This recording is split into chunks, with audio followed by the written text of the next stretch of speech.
Hey everyone, and welcome. Today we're diving into the hidden world of force and pressure. We're talking about all those invisible pushes and pulls that are secretly shaping, well, everything around us, from the tiniest things we do to how the universe works. So let's jump right in.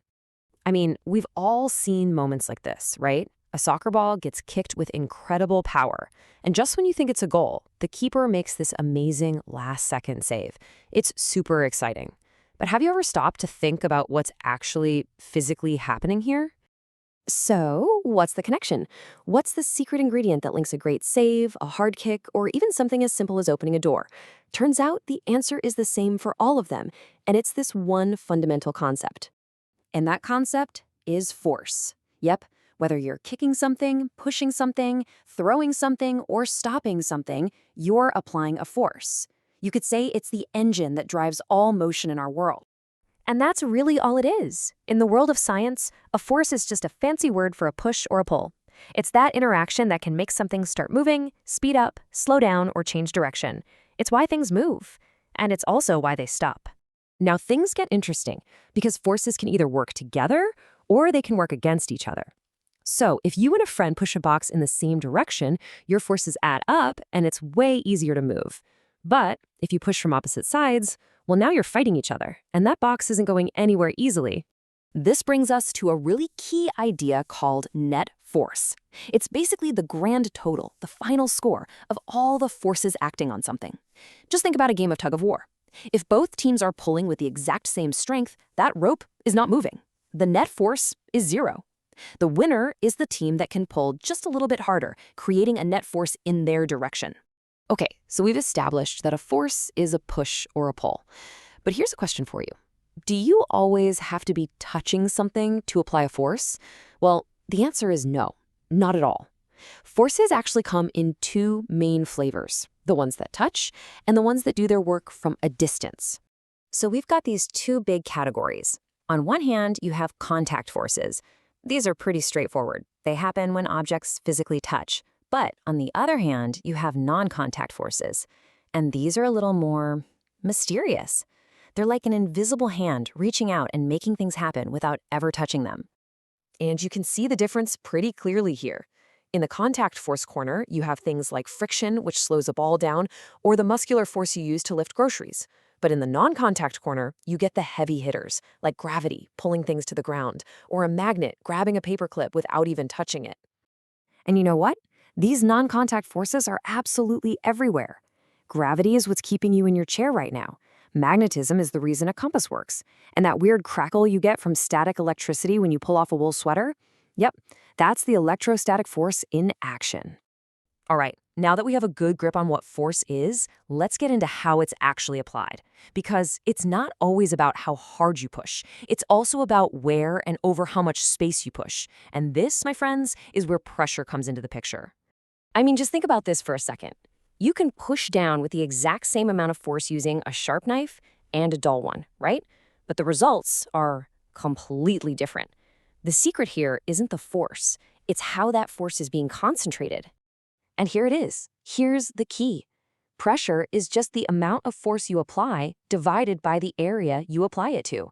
This little formula is super powerful because it shows that if you want to increase pressure, you can either push harder or you can take the same amount of force and focus it on a much, much smaller area. This is exactly why a sharp knife is so good at its job. The cutting edge is incredibly thin, so it has a tiny surface area. All the force you put into it gets concentrated on that one little line, creating a huge amount of pressure. A dull knife, it spreads that exact same force over a wider area, so the pressure is low and it just can't cut. And what's really cool is that this principle works in reverse, too. Think about a camel walking on sand. The reason it doesn't sink is because of its huge, wide feet. They spread its weight, which is the force of gravity, over a really large area.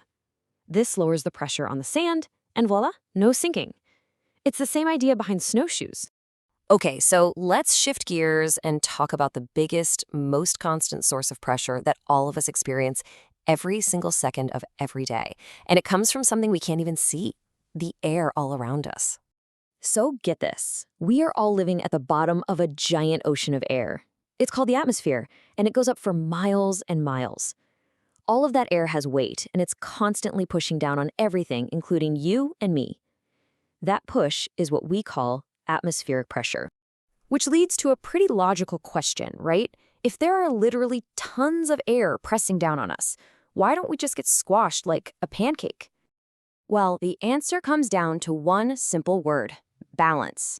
You see, the air and the fluids inside our bodies are pushing outward with the exact same amount of pressure that the atmosphere is pushing inward. The forces cancel each other out perfectly, so we don't feel a thing. It's a perfect state of equilibrium. And believe it or not, you can actually see this invisible pressure with a really cool trick. If you just take a glass of water, put a flat coaster on top, and then flip the whole thing upside down, the coaster sticks and the water stays inside. So, what in the world is going on? It's not magic, it's atmospheric pressure. The air in the room is pushing up on the outside of that coaster with more force than the weight of the water is pushing down. That upward force from the air is so strong that it literally holds everything in place, completely defying gravity. Pretty cool, huh?